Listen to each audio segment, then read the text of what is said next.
On a tous un rêve. Le mien, c'est de faire les JO de natation.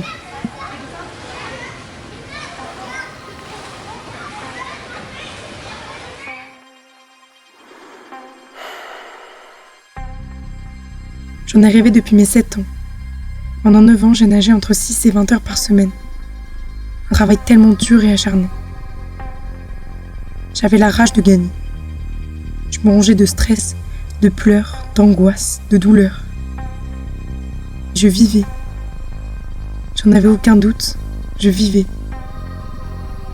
Je vibrais tellement fort, avec une seule idée en tête. Les JO. Je devais atteindre l'excellence, la perfection. Je voulais être la personne qui nage le plus vite sur cette terre.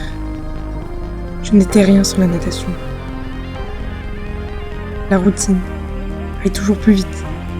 La performance, le dépassement, les sacrifices, la douleur, la fatigue. Tout ça, c'était mon quotidien. À ce moment-là, toutes les semaines se ressemblent. Tous les jours se ressemblent. Toutes les heures d'entraînement se ressemblent. J'en peux plus. C'est ma vie, mon choix, mon rêve. Je souffre, mais je ferme les yeux. Pas le temps, je dois nager. J'avance, il le faut. Je peux pas m'arrêter là, pas maintenant. Je recule. Je contre-perds. Je tombe. Je me promets à moi-même de ne pas m'arrêter. Jamais. 9 ans. J'ai nagé en plein rêve pendant 9 ans.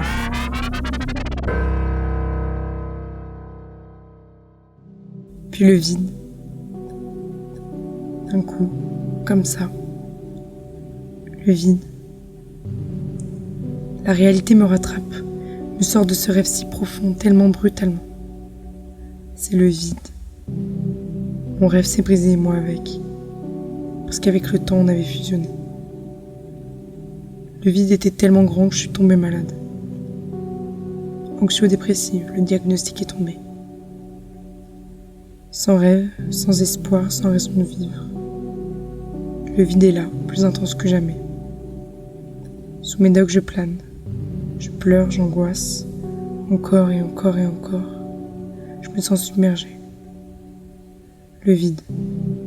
Quel est le but de ma vie? Pourquoi je me sens si vide? Ce putain de rêve a laissé derrière lui un vide inconditionnel.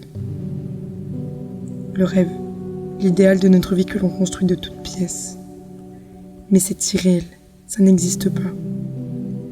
Je me suis accrochée à un idéal pendant 9 ans, à une chose qui n'existe pas.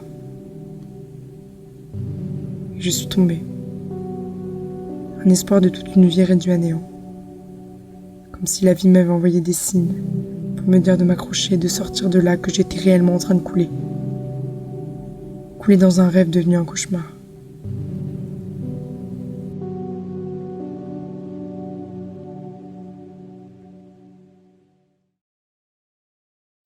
Aujourd'hui, j'avance et mon but c'est d'être libre, libre et en paix avec moi-même pour pouvoir enfin rêver sans m'écrouler. Car oui, le rêve n'est qu'une illusion. Mais j'aime cette sensation. Et j'aime l'espoir qui remonte en moi et qui renaît petit à petit. Je réapprends à vivre et je fais le deuil de mon ancienne vie. Je ressens la passion qui gronde dans tout mon corps, comme si elle était là depuis le début, juste endormie. J'ai eu la chance de rêver et d'être passionnée pendant toutes ces années. J'ai tellement appris. J'ai grandi, vraiment. En aucun cas, je regrette tout ça. Parce que sans la natation, je ne serais pas là aujourd'hui. Peut-être même plus là.